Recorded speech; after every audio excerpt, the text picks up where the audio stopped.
different things like that, like things you would never think of, crazy stuff. We said yes a lot to mostly everything and everywhere. They were more than bandmates.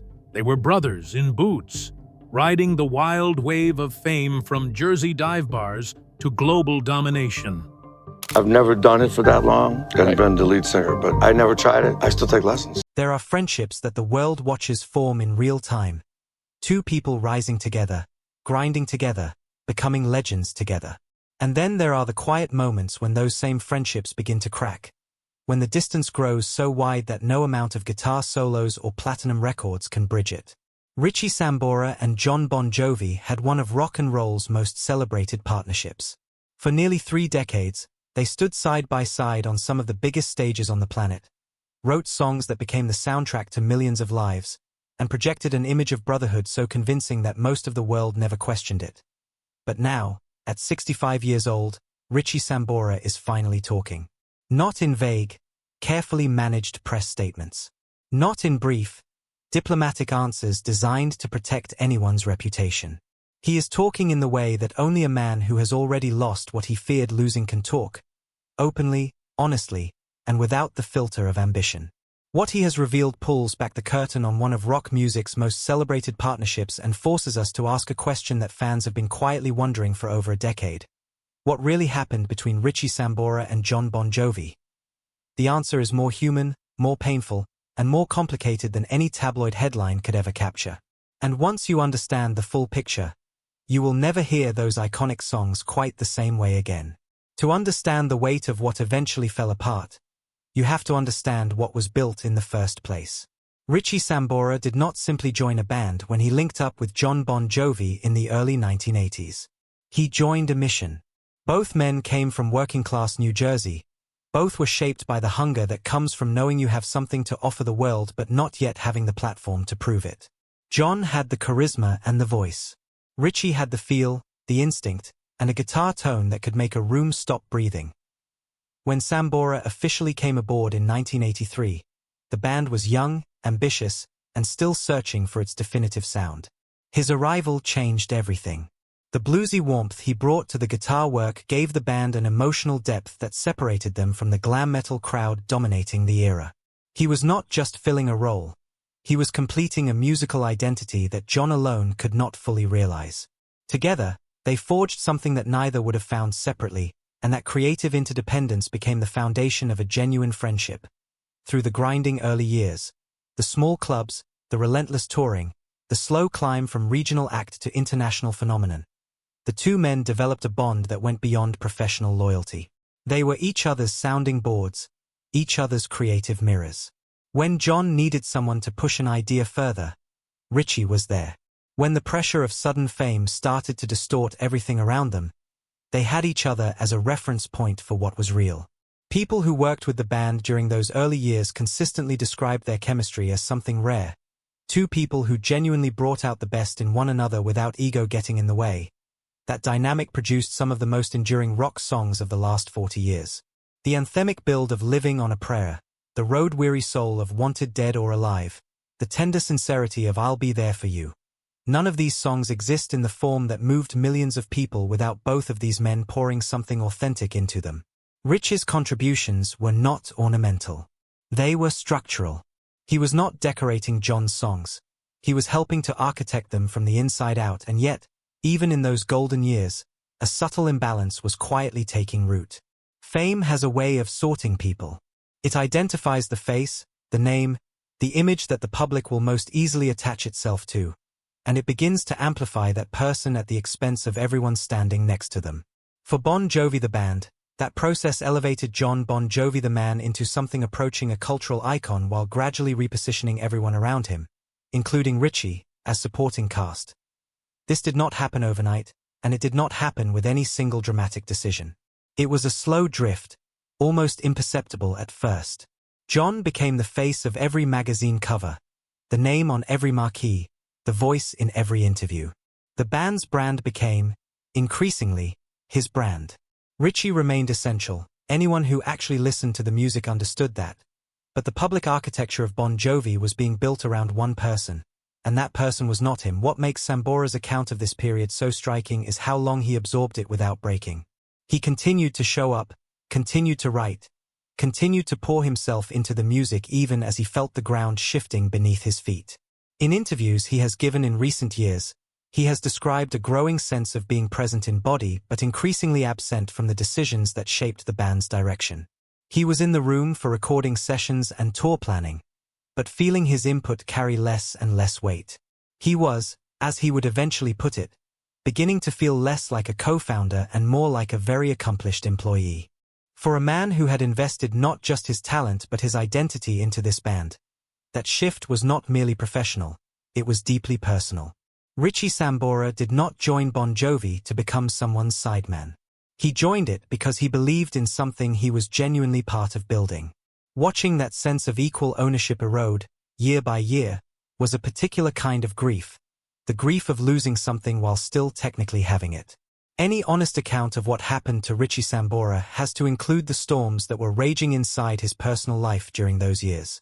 His marriage to actress Heather Locklear, which had seemed to many observers like one of the great Hollywood meets rock and roll love stories, came to a painful end.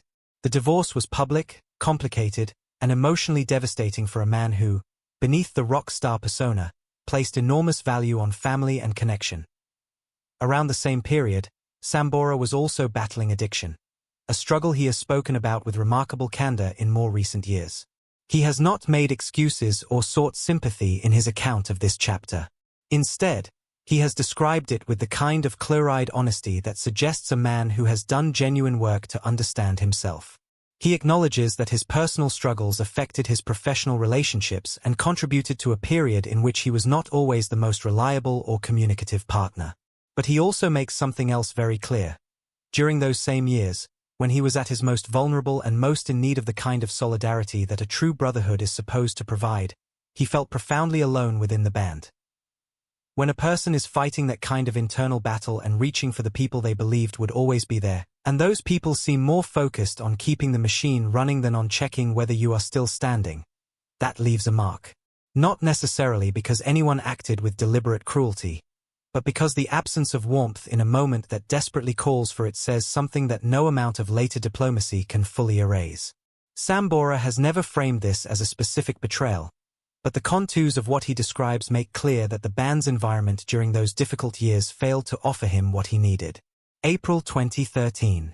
A Bon Jovi tour is underway, thousands of fans are holding tickets, and everything appears to be operating at the high professional standard the band had maintained for 30 years. Then, hours before a scheduled show in Calgary, comes an announcement that nobody saw coming. Richie Sambora will not be performing. The reason given is personal. No further details are provided. The rock world paused. Fans who had grown up with Sambora as an absolutely fixed presence in the Bon Jovi universe struggled to process what they were hearing. Many assumed it was temporary, a health issue, perhaps, or a family matter that would resolve itself within days. The idea that this was something permanent, something final, simply did not register as a realistic possibility. Richie Sambora had been in this band for 30 years. Men like that do not just disappear, but he did not come back. Weeks passed, then months, and the band continued touring with a replacement guitarist. Life went on for Bon Jovi the Enterprise, even as the question of what had actually happened remained publicly unanswered. And then came the detail that Sambora himself has described as one of the most painful moments of the entire ordeal. He did not receive a phone call. He did not sit across a table from Jon and have the conversation that 30 years of partnership should have guaranteed. Instead, he learned through the internet that a guitarist named Phil X had been hired to take his place. He found out the way a stranger would find out, through a screen, alone, scrolling through news that concerned him more than it concerned almost anyone else on earth. In his own words, it felt like he had simply vanished, and nobody had even reached for the phone.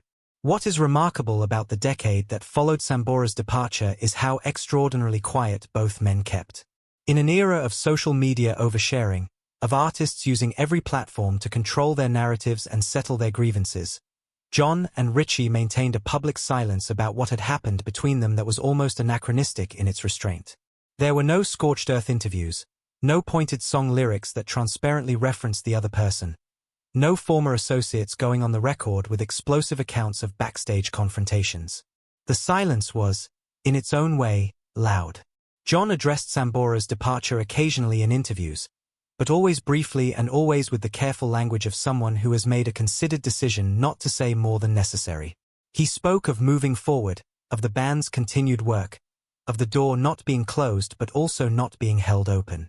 He was professional and measured in a way that, depending on your perspective, could read as either admirable restraint or telling indifference. Richie, meanwhile, was processing something too large and too complicated for casual public commentary.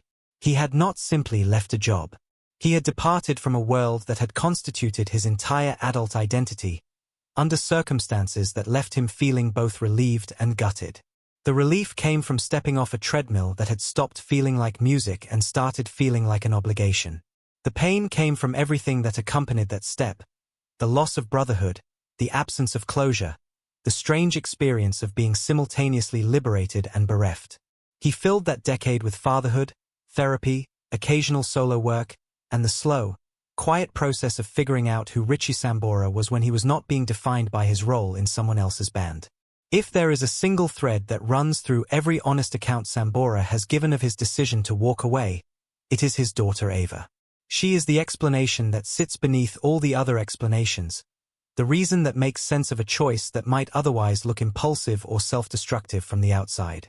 When Sambora stepped back from the 2013 tour, Ava was entering her teenage years. These were not abstract years that could be postponed or rescheduled. They were happening in real time, on a specific calendar, and every week that her father was on a tour bus somewhere on the other side of the world was a week that could not be recovered. Sambora had watched, with growing alarm, the way the band's schedule was consuming not just his time but his presence. His ability to be a person his daughter could actually reach, could actually talk to, could actually count on. He has spoken about this decision with more certainty than almost any other aspect of his story. He does not second-guess it. He does not frame it as a sacrifice made under duress. He describes it as the clearest choice he ever made in a life full of complicated ones. Fame is permanent, in the sense that what you achieve does not disappear when you stop chasing it. But childhood is not permanent. The years when a daughter needs her father to be genuinely, physically, emotionally present, those years arrive once and then they are gone. Richie Sambora decided, with his eyes open, that he was not going to miss them. The outcome of that choice, by his own account, is the thing he is most proud of. Ava has grown into a young woman with her own creative career, her own identity, and a relationship with her father that he describes with a warmth and pride that no platinum record has ever produced in his voice. He chose correctly. He knows it. And the confidence that comes from knowing it has given him the clarity to speak about everything else that happened with a honesty he might not have been capable of earlier.